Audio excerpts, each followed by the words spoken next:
بسم الله الرحمن الرحيم. الحمد لله الذي أنزل على عبده الكتاب ولم يجعل له عوجا قيما لينذر بأسا شديدا من لدنه ويبشر المؤمنين الذين يعملون الصالحات أن لهم أجرا حسنا ماكثين فيه أبدا وينذر الذين قالوا اتخذ الله ولدا ما لهم به من علم ولا لآبائهم كبرت كلمة تخرج من أفواههم إن يقولون إلا كذبا فلعلك باخع نفسك على آثارهم إن لم يؤمنوا بهذا الحديث أسفا إنا جعلنا ما على الأرض زينة لها لنبلوهم أيهم أحسن عملا وإنا لجاعلون ما عليها صعيدا جرزا أم حسبت أن أصحاب الكهف والرقيم كانوا من آياتنا عجبا إذ أوى الفتية إلى الكهف فقالوا ربنا آتنا من لدنك رحمة وهيئ لنا من أمرنا رشدا فضربنا على آذانهم في الكهف سنين عددا ثم بعثناهم لنعلم أي الحزبين أحصى لما لبثوا أمدا نحن نقص عليك نبأهم بالحق إنهم فتية آمنوا بربهم وزدناهم هدى وربطنا على قلوبهم إذ قاموا فقالوا ربنا رب السماوات والأرض لن ندعو من دونه إلها لقد قلنا إذا شططا هؤلاء قوم اتخذوا من دونه آلهة لولا يأتون عليهم بسلطان بين فمن أظلم ممن افترى على الله كذبا وإذ اعتزلتموهم وما يعبدون إلا الله فأووا إلى الكهف ينشر لكم ربكم من رحمته ويهيئ لكم من أمركم مرفقا وترى الشمس إذا طلعت تزاور عن كهفهم ذات اليمين وإذا غربت تقرضهم ذات الشمال وهم في فجوة منه ذلك من آيات الله من يهد الله فهو المهتد ومن يضلل فلن تجد له وليا مرشدا وتحسبهم أيقاظا وهم رقود ونقلبهم ذات اليمين وذات الشمال وكلبهم باسط ذراعيه بالوصيد لو اطلعت عليهم لوليت منهم فرارا ولملئت منهم رعبا وكذلك بعثناهم ليتساءلوا بينهم قال قائل منهم كم لبثتم قالوا لبثنا يوما أو بعض يوم قالوا ربكم أعلم بما لبثتم فابعثوا أحدكم بورقكم هذه إلى المدينة فلينظر أيها أزكى طعاما فليأتكم برزق منه وليتلطف ولا يشعرن بكم أحدا إنهم إن يظهروا عليكم يرجموكم أو يعيدوكم في ملتهم ولن تفلحوا إذن أبدا وكذلك أعثرنا عليهم ليعلموا أن وعد الله حق وأن الساعة لا ريب فيها إذ يتنازعون بينهم أمرهم فقالوا ابنوا عليهم بنيانا ربهم أعلم بهم قال الذين غلبوا على أمرهم لنتخذن عليهم مسجدا سيقولون ثلاثة رابعهم كلبهم ويقولون خمسة سادسهم كلبهم رجما بالغيب ويقولون سبعة وثامنهم كلبهم قل ربي أعلم بعدتهم ما يعلمهم إلا قليل فلا تمار فيهم إلا مراء ظاهرا ولا تستفت فيهم منهم أحدا ولا تقولن لشيء إني فاعل ذلك غدا إلا أن يشاء الله واذكر ربك إذا نسيت وقل عسى أن يهديني ربي لأقرب من هذا رشدا ولبثوا في كهفهم 300 سنين وازدادوا 9 قل الله أعلم بما لبثوا له غيب السماوات والأرض أبصر به وأسمع ما لهم من دونه من ولي ولا يشرك في حكمه أحدا واتل ما أوحي إليك من كتاب ربك لا مبدل لكلماته ولن تجد من دونه ملتحدا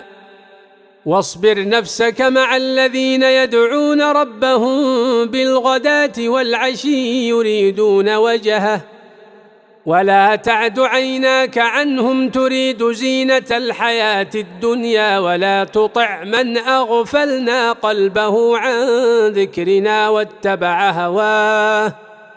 وكان أمره فرطا وقل الحق من ربكم فمن شاء فليؤمن ومن شاء فليكفر إنا أعتدنا للظالمين نارا أحاط بهم سرادقها وإن يستغيثوا يغاثوا بماء كالمهل يشوي الوجوه بئس الشراب وساءت مرتفقا إن الذين آمنوا وعملوا الصالحات إنا لا نضيع أجر من أحسن عملا أولئك لهم جنات عدن تجري من تحتهم الأنهار يحلون فيها من أساور من ذهب ويلبسون ثيابا خضرا من سندس واستبرق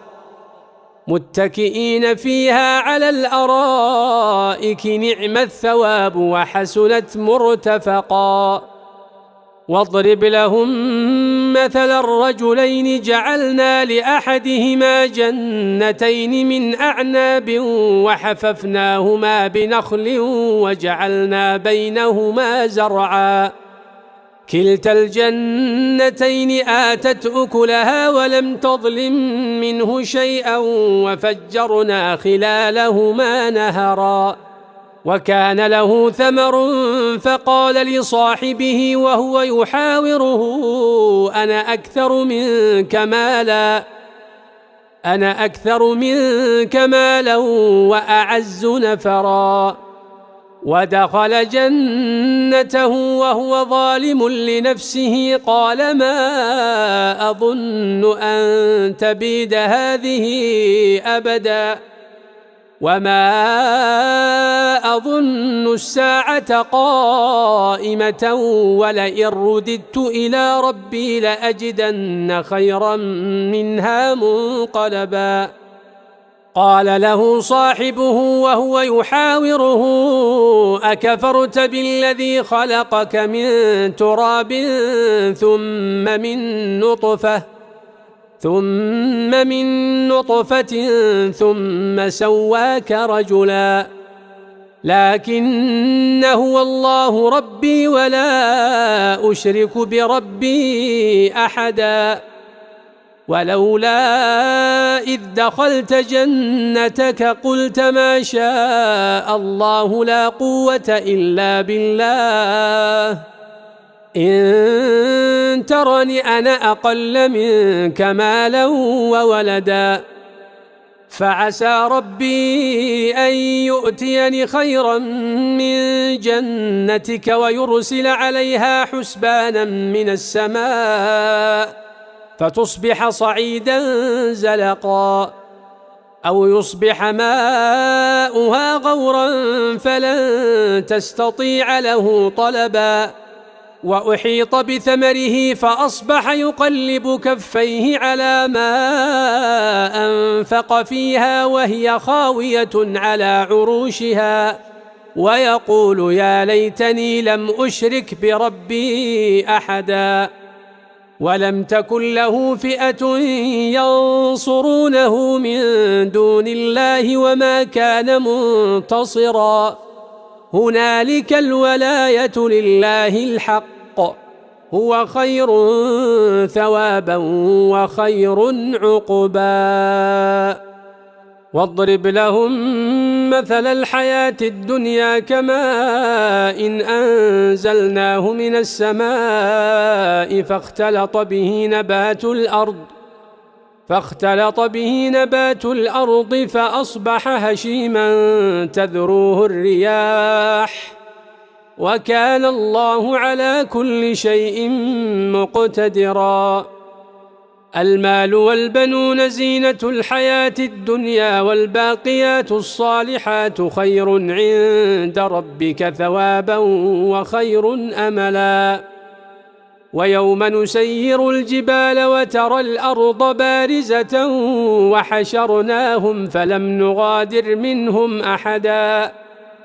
وعرضوا على ربك صفا لقد جئتمونا كما خلقناكم أول مرة بل زعمتم أن لن نجعل لكم موعدا ووضع الكتاب فترى المجرمين مشفقين مما فيه ويقولون يا ويلتنا ما لهذا الكتاب لا يغادر صغيرة ولا كبيرة إلا أحصاها ووجدوا ما عملوا حاضرا ولا يظلم ربك أحدا وإذ قلنا للملائكة اسجدوا لآدم فسجدوا إلا إبليس كان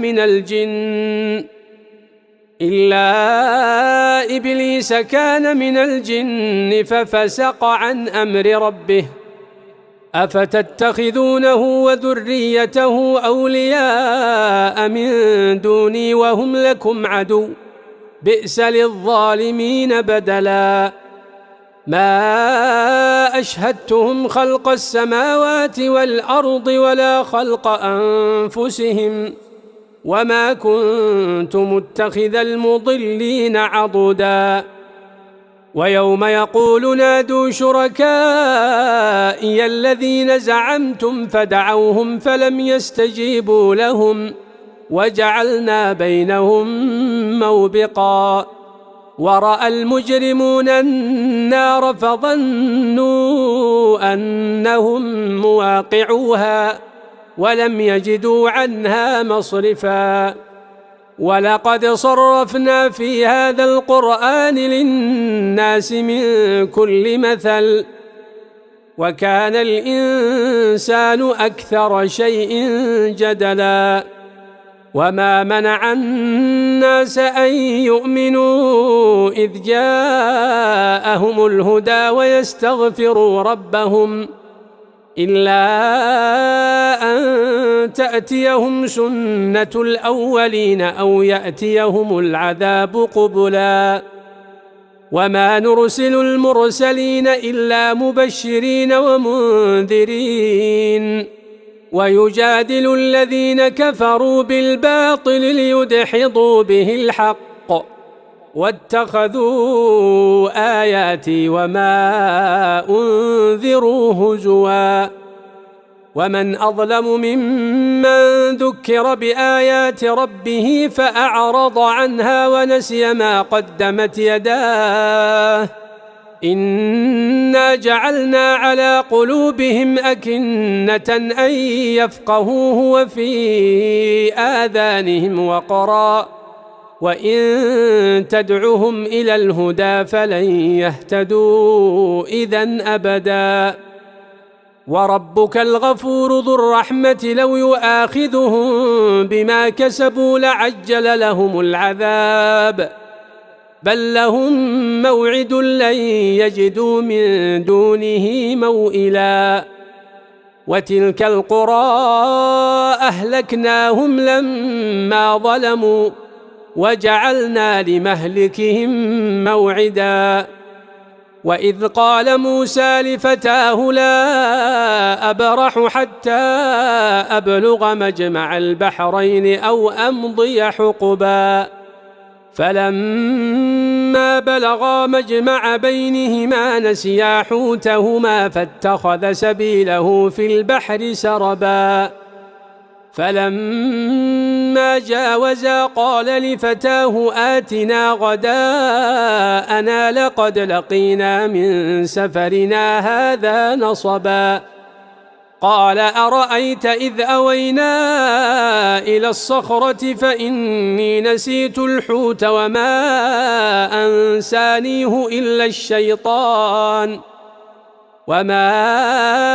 أنسانيه إلا الشيطان أن أذكره واتخذ سبيله في البحر عجبا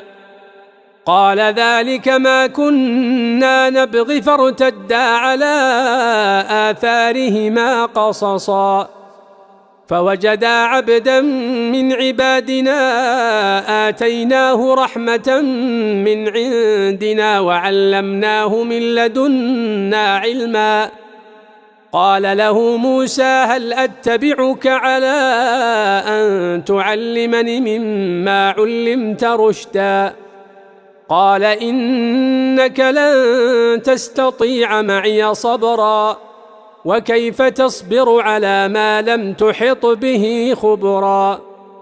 قال ستجدني إن شاء الله صابرا ولا أعصي لك أمرا قال فإن اتبعتني فلا تسألني عن شيء حتى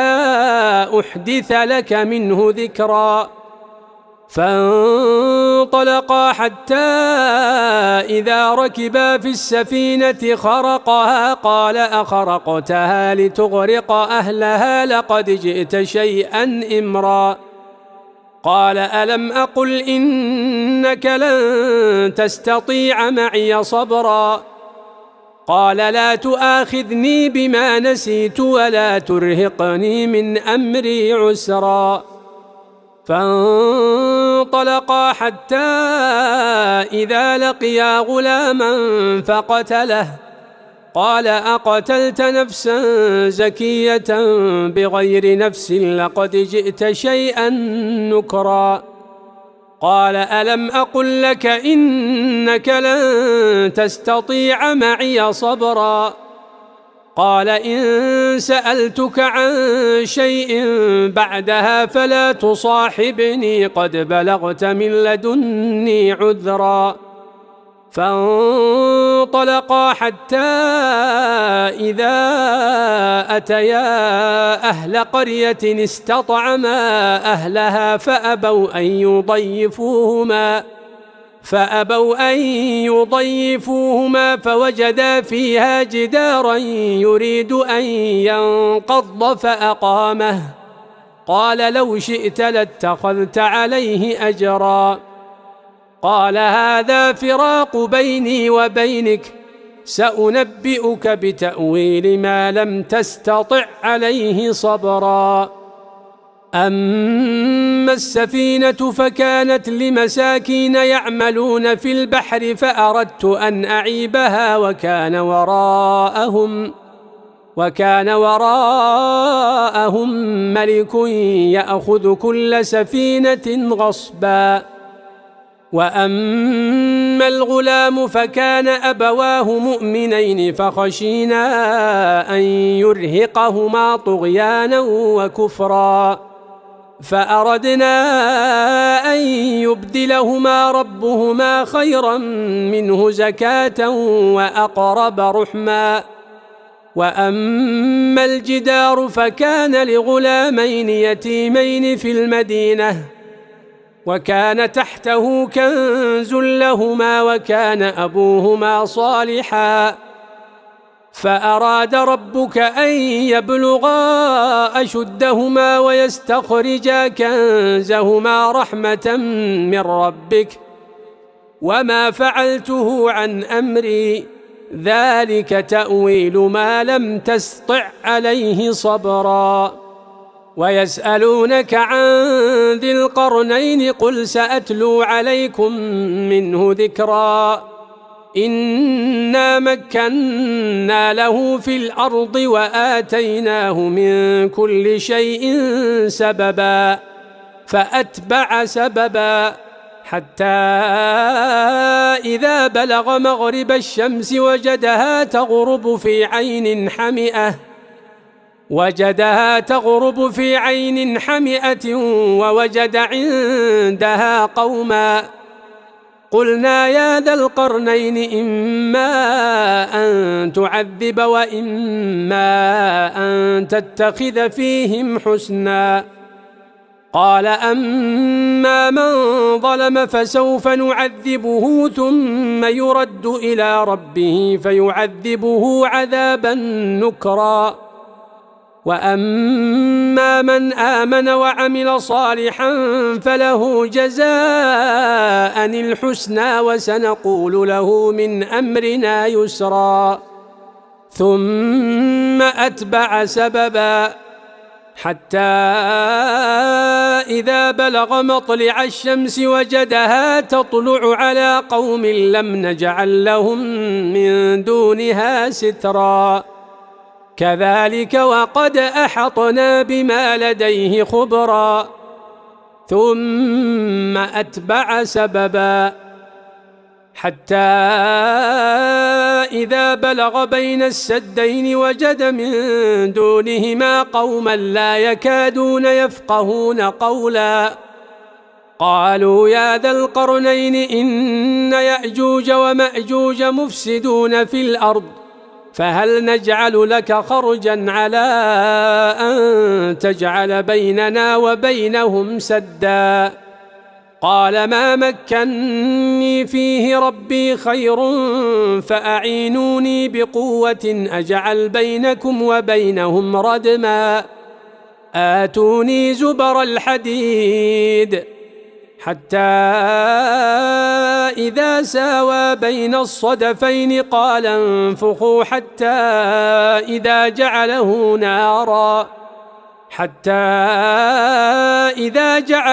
نارا قال آتوني أفرغ عليه قطرا. فما استطاعوا أن يظهروه وما استطاعوا له نقبا. قال هذا رحمة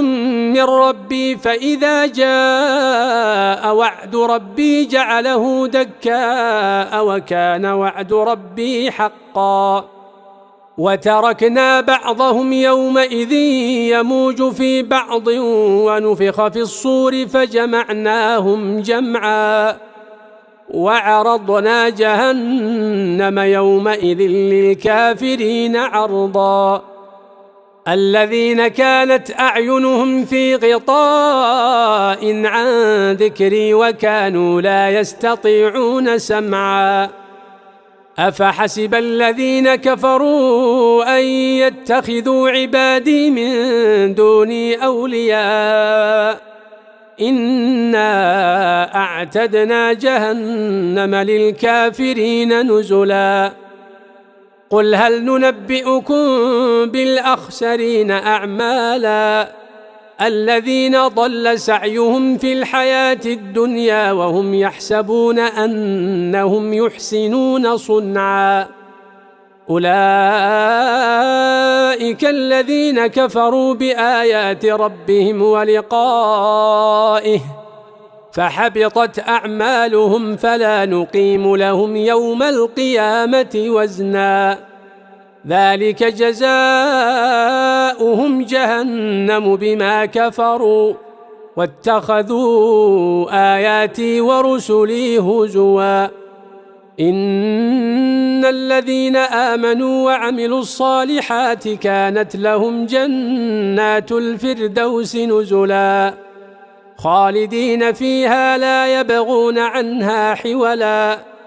قل لو كان البحر مدادا لكلمات ربي لنفد البحر قبل أن تنفد كلمات ربي ولو جئنا بمثله مددا قل إنما